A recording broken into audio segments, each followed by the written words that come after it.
Hey guys, welcome back to another episode of Personality Pick, your favorite show every Thursday at random times. And for this week, our guest on the show, Mike from the Couch Warrior podcast. Mike, how you doing? What's good, Wiz? I'm chilling. Thank you for having me on. I'm hype. And yeah, what's good, everybody?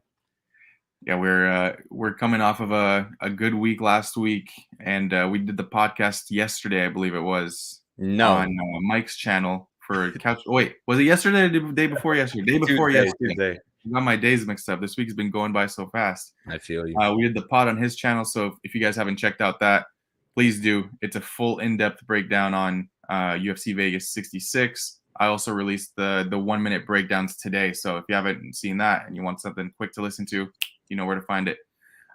Let's get this thing rolling, Mike. So tell me how you started getting into MMA and what led you to the path of degeneracy. The path of degeneracy. So MMA is weird. I can't tell you exactly when I started. I know that the first fight I watched that I really remember was Forrest Griffin, Stephen Bonner 1. And like when I watched that, I was like, all right, I like this. I like this quite a bit. And I think I was like 12 or 13. I already knew how to pirate for some reason. And I just started pirating like UFC 1, UFC 2, UFC 3. And then I watched like a bunch of them. I don't know how far, but that's when I got into it. Once I got older, I kind of stopped watching so much. Like I really liked Matt Hughes. I remember when he lost to Josh Koscheck, I was like, I hate the sport. So I didn't watch for a little bit. And then, here and there, when Connor fought Habib, obviously, like fights like that. And then COVID hit. And like a lot of other people, I needed to watch something, couldn't watch anything else. And my brother was like, yo, let's watch some UFC. And I was like, okay. And that's how I started gambling as well. My brother introduced me to parlays. I remember exactly the first card it was that I started. I don't remember like the card name, but I know that Angela Hill was fighting Claudia Gadelha. Mm-hmm. And my brother's just like coming up with this parlay. And I went to Reddit, to like the sports book Reddit, and I found like an MMA thread. And I started just looking at random stuff. And somebody was like, Angela Hill and Nate Landwehr. So I go to my brother. I'm like, we're playing Angela Hill and Nate Landwehr. Angela Hill was like a plus 350 underdog. Nate was like plus 110. Nate hit. It was a robbery, but Nate hit. And then Angela should have hit. She missed because they hate Angela, the judges, and they gave it to Claudia. But Angela won that fight. And yeah, Yeah. after that, I was hooked.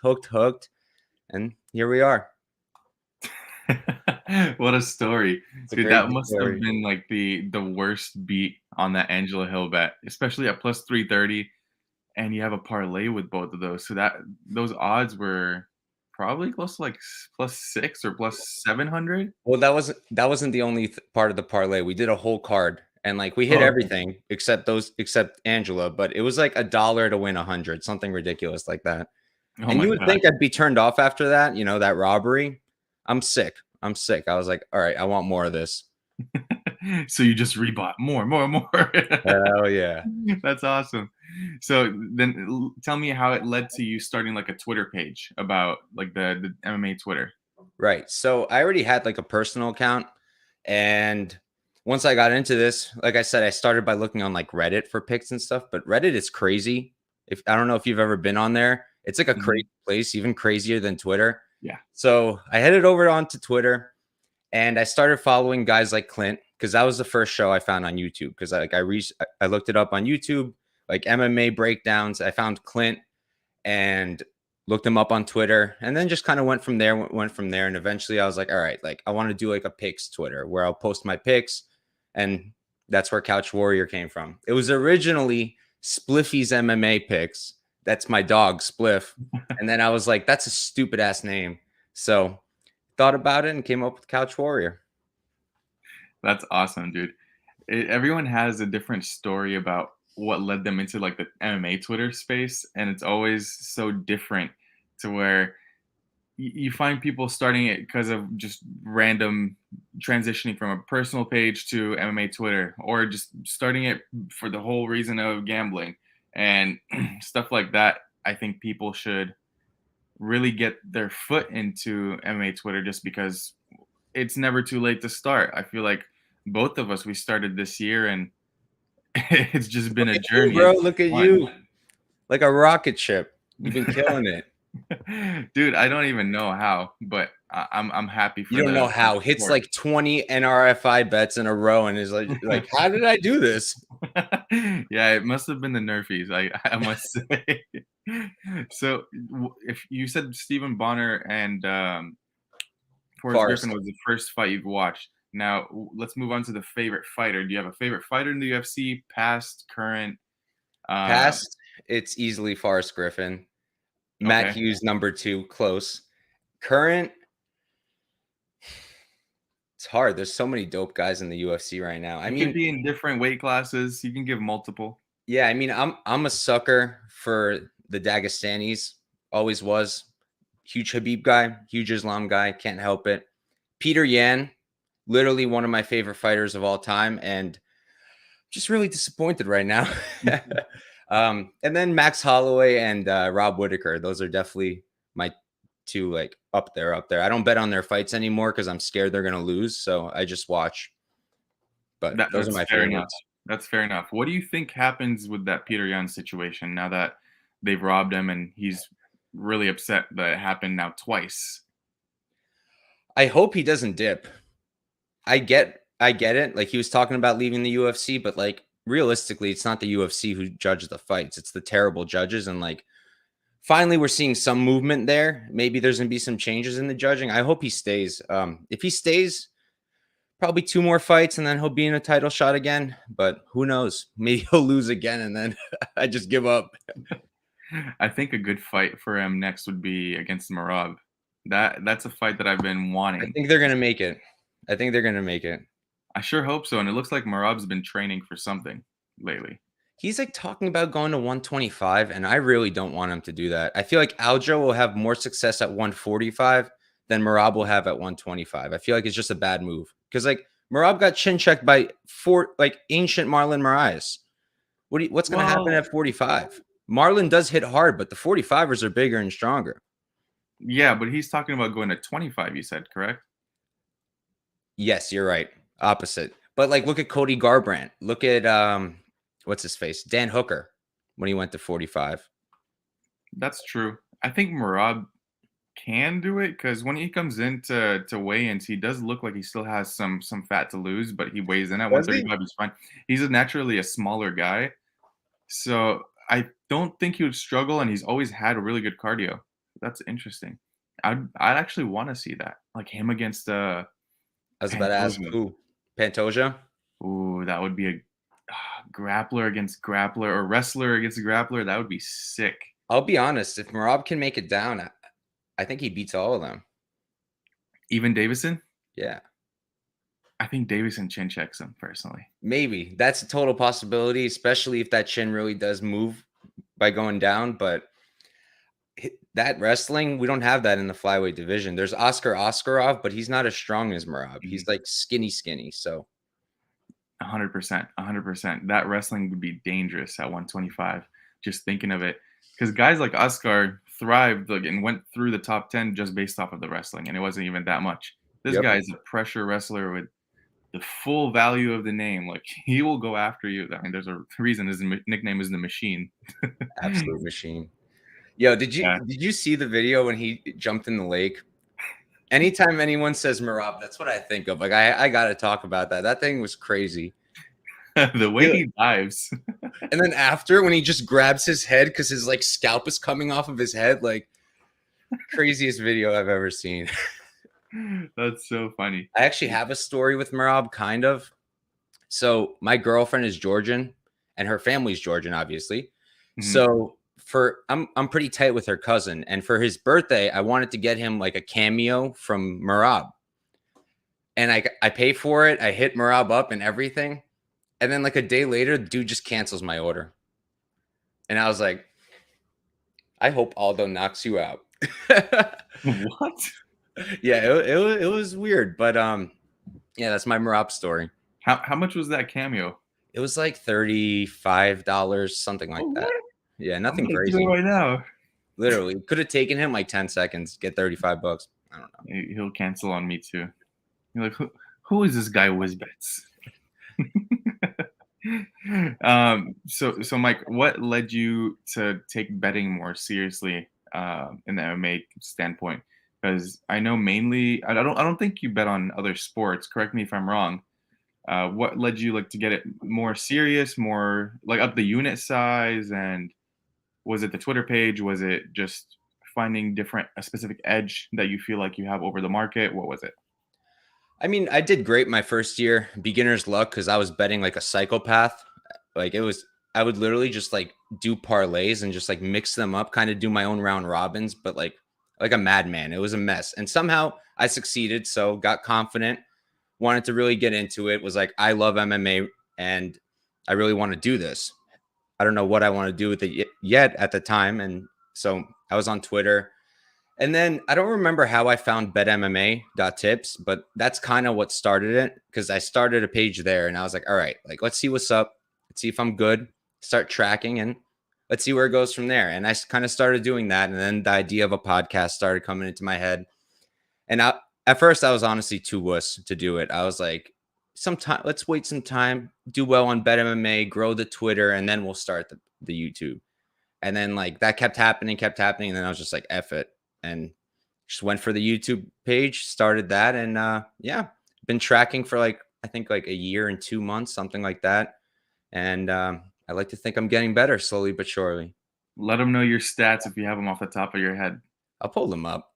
I'll pull them up because I am pretty proud of this year. I was waiting until after this event to really talk about it, because if you guys know me, I'm like terrified of jinxing things. Like that's a huge thing for me. I refuse to say like someone will win a fight dominantly, because I'm convinced if I say it, it's not going to happen. I'm still stuck on when Shemaya fought Burns. Like I wrote, there's no way this goes to decision. Never again. Never again. But in terms of my stats, so all time, we're up 111 units, 6% ROI. That's the big goal for next year, is to improve the ROI. I'm proud of where we're at because, like I said, I'm improving slowly but surely. And last year I wasn't that great. So I climbed up with that beginner's luck. I was at like the 50, 60, 70 unit mark. And then right before the year ended, I started just flying down. 2020, we're in 2022. Yes, 2022 Yes, starts. you can too. And then the real, like the bad one was UFC 270. I max bet Cyril Gane, 10 units. Francis Nurmagomedov comes out wrestles Cyril Gane, lose 10 units. Before I know it, few events pass and I'm minus 20 units all time. So I've technically climbed 130 units since then in the span of like under a year. So I'm extremely proud of that. That's super dope to me. And my favorite stat, that's the only other one I'll talk about, is if you look on my straight pick stats, my best number is big underdogs. I'm sitting at a 15% ROI there. I'm pretty proud of that. I love my long shot props, love my underdogs. So There you go. And round of applause for this guy. God thank you. damn. Thank Those you. are some very commendable stats. That's very tough to do, let alone in your first year tracking. It's It's been a crazy. grind. It's been a grind. Yeah, and guys, if you guys didn't know this, Mike handicaps not just UFC, it's pretty much any organization that you could think of that have lines for the most part. Mike caps them, whether I'm it's on them. Aries, aka Bellator, UFC, LFA, to PFL, everything. Yes, The man sir. puts in work day in, day out. So please, if you're not following him yet, please do yourself a favor and go over to his YouTube and subscribe. Go over to the Twitter and follow him. Puts out Appreciate you, content Wiz. every day. Now, would you say your handicapping style is a little bit more risky or risk averse? I'm probably one of the more riskier guys who's handicapping, at least on like the Twitter space. I've definitely gotten a lot less, like a lot more risk averse. I used to just solely do round robins. Like that was pretty much all I did. It was like, because I like parlays, but I recognize that parlays are how you lose everything. And I really like round robins for that reason, because you can be confident in 7 fighters, right? But rather than parlaying all 7, I can round robin teams of 5. I can mess up there by 1 fighter, still profit. I can mess up by 2, break even. So a little safer than a parlay. Now I'm mostly doing straight bets. I'll do occasional parlays, props. I say I'm a riskier style because I like my long shot props, my round 3 props. Haven't hit those as much recently, haven't been doing them, but like my favorite one this year was Devin Clark round 3 against Oh, who was it? Was it that William was Knight? William Knight, I'm pretty sure. It was plus 23, plus 2400. I hit that. It was dope. So I like my long shots. I try to make them make sense before I do them, but I'd say I'm a little risky.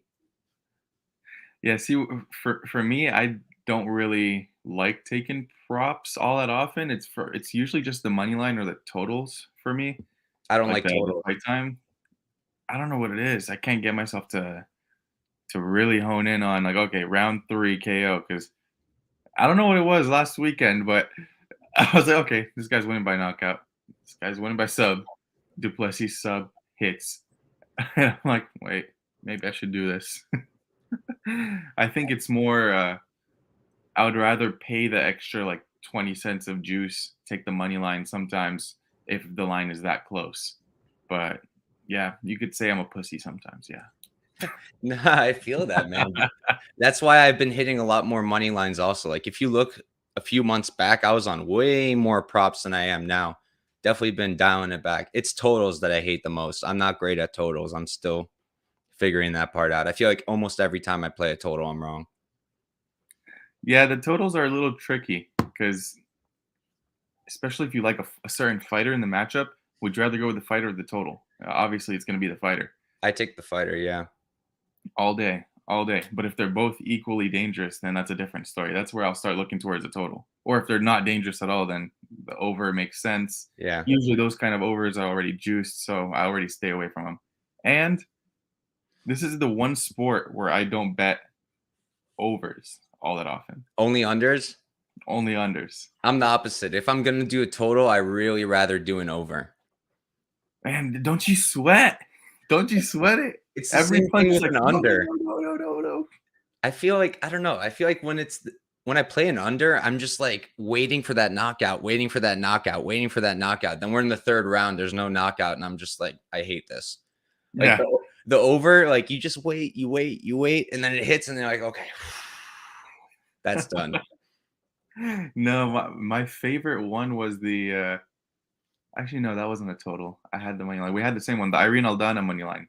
We Yes, talked sir. We about it spoke on your about that. stream. My last max bet, Yeah, that was hairy. to say the But least. just to think of it, the best totals for me aren't actually UFC. I think my most profitable are Bellator and PFL specifically. Bellator is my worst promotion. PFL is my best. Bellator is my worst. Why do you think that is? I think it probably has to do with the fact that I used to parlay the the hell out of Bellator favorites and lost a ton of money doing that. So my ROI is in the stinker. I've been doing better with Bellator. It's like you really have to get it. Like I feel like every promotion is just different. Like PFL, you have to focus on underdogs, in my opinion. Like the markets just get a PFL wrong constantly. They constantly get it wrong. Like why was Omari Akhmedov a plus like 160 underdog to Josh Silveira? It made no sense, Nope, and no sense. he won. So like things like that. Like that's why I really like PFL because I feel like if you're looking for it, you can find it. It's not that hard. Bellator, it's like way harder. It's like the dogs don't often hit, except like last card where like I think dogs went what 10-2, something Yeah, crazy like Pat that. Downey minus 1,400 down the drain. My God, did you see the sequence? It was one of the funniest striking I sequences was I've ever watching it seen. because I had a max bet on the under. I parlayed the under, and I could not believe the way that like how many times did Eccles just go like this and It's completely miss, and then somehow that's still the knockout shot. Like, what are you doing, Downey? no, when I saw Downey all guessed out, I'm like, yeah, this under's toast. I just lost a lot of money because Eccles got you, I did bro. not Eccles see got Eccles you. in any way knocking this guy out. I didn't rate the guy at all. So, and then he comes out and does that. I'm like, okay, thank you, Eccles. I appreciate you. Thank you, Dog Cash. Yes. I was sweating. I Dude, was when I sweating. taped that, like I thought there was no shot Eccles won, but if he did, I was thinking maybe like a tired sub because all his wins were by sub before that. Hmm. So I was not expecting a knockout, but got a knockout. That was crazy. Uppercuts, Well, bro. we're at the part of the show where I'm gonna go ahead and bring up the fight card for this weekend. We're gonna go over a rapid fire pick. I'm just gonna name the fights, and you can give me a method. You can just give me a fighter, Let's do whatever it. you think. No odds in sight. Deal. So let me pull this up. Here we go. All right. So starting off, first fight of the night. Or you know what? Let's do it in reverse. Final fight of the night. We have Jared Cannonier against Sean Strickland. Cannonier, knockout. All right. Sarukian against Ismagulov. Sarukian decision. I like that. Yes, sir. Albazi versus Costa. Albazi knockout round 2. And the round. All right, you guys have to go and bet that right now. Alex Caceres against Julian Erosa. Erosa, I don't know if decision or sub. One of those. He's gonna get a Drew knockout Dober. now. Watch. Yeah. Drew Dober against Bobby Green. Oh man, that's our shoey bet, right? That's a shoey bet, yeah. Bobby Green decision. You have to stick with your side, huh? Cody Brundage against Lord Mihal.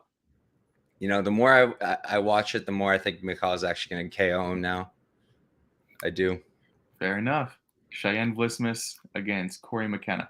Cheyenne KO. I'm playing that probably today. Smart man. Jake Matthews against Matt Semmelsberger. We're somehow on the same side here. Matt Semmelsberger. Let's go. I don't know the method. That I don't know. Let's do it. Let's do it. Julian Marquez. Oh, that fight's off. Never Canceled. mind. Canceled. Said Nurmagomedov against Said Yakub. Let's go Said Yakub. Decision. Decision. Maheshate against Rafa Garcia. Garcia decision. Renat Fakhrdinov against Brian Battle. Renat. I don't know about the method though. Dvorak Kop. Kop's gonna knock this guy out, I think. All right. And then Morozov Newson. My biggest bet of the night. Let's go Morozov by decision. Amen. Amen to that one. I need those first 4 fights to go my way, and then I have nothing else. Morozov, man, like I'm so shook to have like my biggest bet of the night on my first fight, because like if that goes poorly, it's just come back the entire time. But what can you do? I like that spot. I like it a lot. Shout out My to our guys. Chronic My Combat. guys. You guys gotta we gotta do a joint personality pick sometime soon. I'll hit you up about that. They're dope. They're dope, those two. Yes, sir. Yes, sir. Well, Mike, let the people know where they could find you, what you have going on, and what you're excited to going into 2023. Well, what I'm excited for, I think we're going to see a lot of crazy stuff. That's what I'm excited for. I'm excited for Kamaru Leon 3. I'm excited for Adesanya Pereira 2. I'm excited to see what the hell happens with light heavyweight. And I'm excited for the comeback of Peter Yan. Where you can find me, at Couch Warrior Pod on Twitter. That's where I post all my picks as soon as I make them. Bet MMA, same story. Post my picks as soon as I make them. YouTube's Couch Warrior Podcast, doing breakdowns for every UFC card every Tuesday night at 9 p.m. Eastern time, or 10 p.m. if my boy Wiz is coming on. Obviously not going to have it for like a month. We're not having any fights. I'm thinking maybe next week I'll go live just to go over the year, talk about it, do a year in review kind of situation. I don't know if we're going to have regional fights during this break. I have to check it out. If there are, I'll be doing that stuff all break for sure, because like I got nothing else to do. There's the Bellator Rising and New Year's. Oh, yo, that's such a good card. Yeah. That's such an exciting card. I'm hyped for that one. I'm sure the smaller promotions will be popping off too, ACA. So make sure to be following me. I'll be posting those if they're happening. And thank you for having me on, Wiz. It was dope. It was really fun. And guys, if you haven't already, 1 minute breakdowns is live. Get yourself right. And yeah, if you haven't already, please like, comment, subscribe. It helps the channel out a lot. Finally over 100 subs, looking to go towards. It's criminal you only have 100 subs. That makes no sense. If you're watching, subscribe right now. I appreciate you, Mike. And yeah, guys, we'll be back next week with another episode of Personality Pick with a special guest. So keep your eyes tuned. Ooh. See you guys later. Peace.